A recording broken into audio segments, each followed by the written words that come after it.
From the New York Times, it's The Headlines. I'm Tracy Mumford. Today's Thursday, July 16th. Here's what we're covering.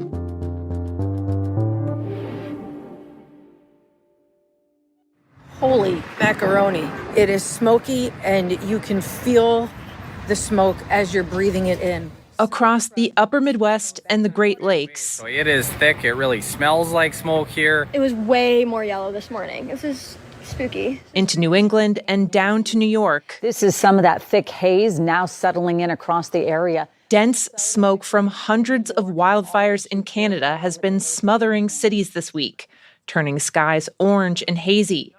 Several wildfires are also burning in Minnesota. For those of you at home today, I would probably recommend keeping the windows shut. As it moves, the smoke has been dropping the air quality in some places to dangerous levels. Yesterday, Toronto's air quality index, or AQI, was among the worst in the world, and the smoke's continuing to spread. New York's AQI is likely to reach unhealthy levels today, and the smoke could dip as far down as Maryland. Health officials have warned that people with conditions that make them sensitive to polluted air, like asthma or other respiratory concerns, should take caution. The smoke is spreading so widely this week because the same heat dome that's led to brutally high temperatures in the Midwest and Northeast is keeping the smoke close to the ground. One meteorologist told The Times, quote, "We're really being fumigated."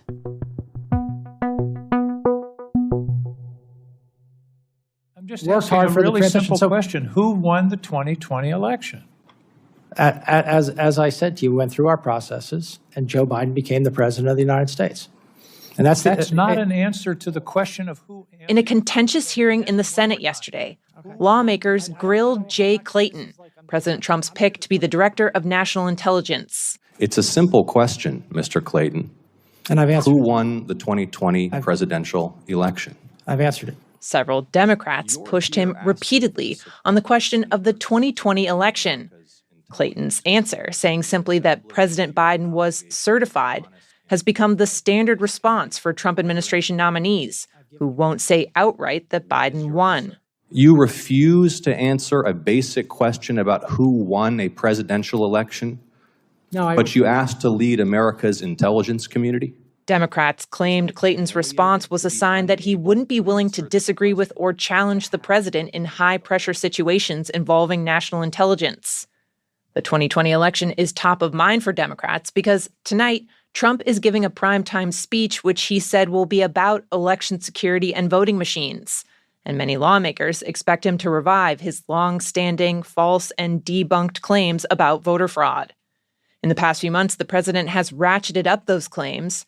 And under Trump, the Office of the Director of National Intelligence has increased its focus on election issues, as the president uses multiple federal agencies to try and tip the midterms in Republicans' favor.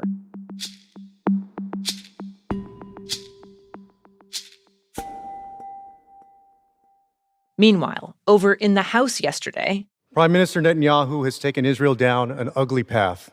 The tragedy of October 7th has become a justification for the ethnic cleansing of Palestinians. Nearly half of Democrats voted to cut off U.S. aid to Israel, reflecting a dramatic shift in the party because of the country's aggressive military campaign in Gaza. If there are no consequences, why in the world would Benjamin Netanyahu change what he's doing?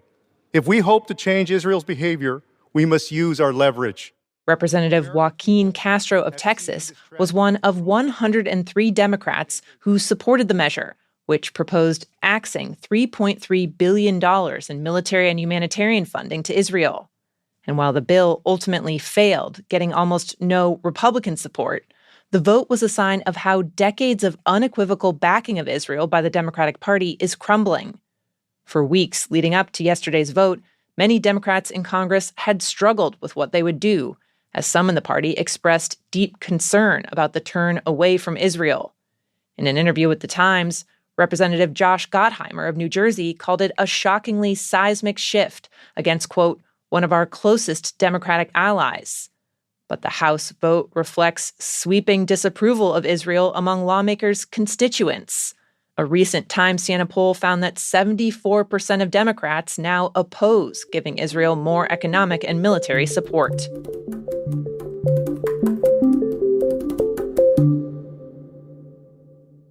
I'm a Gen Z, a blue-collar worker, and let me tell you why I love working in the trades. Across the U.S., this is where our wire has been prepped and cleaned. Now it's currently under testing.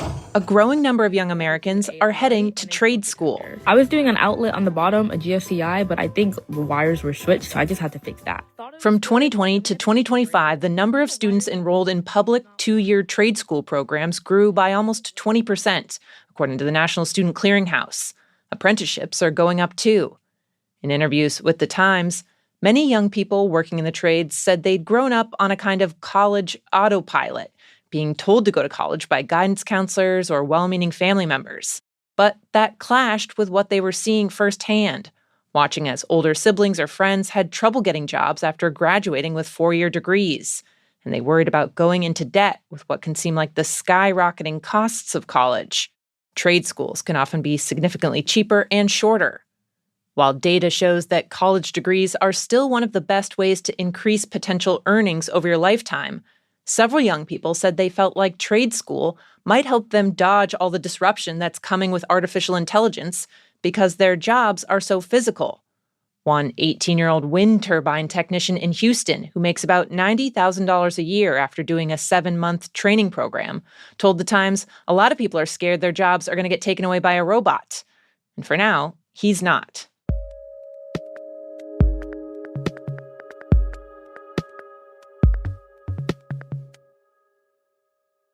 And finally, in recent years, I started to notice that every store that I walked into had a big pile of strawberries, blueberries, raspberries, whether it was January or September, any time of the year. So I started to look into really how that was possible, and the answers just kept leading me back to this one company, Driscoll's. My colleague Julia Moskin covers food for The Times. She's been digging into exactly how berries have gone from being a fragile seasonal crop to a year-round refrigerator staple. She says that transformation can actually be traced back to the fact that fruit juggernaut Driscoll's set out an ambitious goal back in 1989. It decided it would try to make 4 types of berries, strawberries, blueberries, raspberries, and blackberries, available in every season in every part of the world.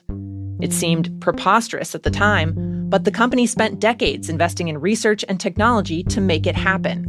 What has also really changed is that those berries are not only available, but that they have made them better. And as anyone who has ever bought a carton of raspberries knows, they can be very disappointing and they can look really beautiful, but quite often they're sour, they're dry, they're stiff. And Driscoll's developed berries that are sweeter, juicier, redder, but also heartier, higher yield, easier to pick. The raspberry bushes that they grow have fewer thorns, things like that. Julia says Driscoll's efforts have paid off in a huge, huge way. Since 2000, global berry production has tripled. And according to one market research firm, Driscoll's is now the second most profitable company in U.S. grocery stores, just behind Coca-Cola. Along the way, the company has come under fire for pesticide use, labor practices, water consumption, and environmental activists have criticized the carbon footprint that comes with flying berries around the world to get them on store shelves. But Driscoll's has helped fuel such a massive global demand for berries that supply simply cannot keep up. And around the world, some farmers who never used to plant berries are now in some cases tearing up their existing crops to go all in on the berry boom.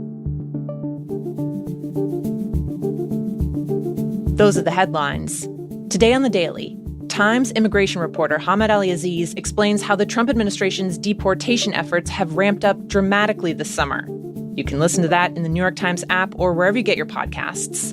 I'm Tracy Mumford. We'll be back tomorrow with the latest and the Friday News Quiz.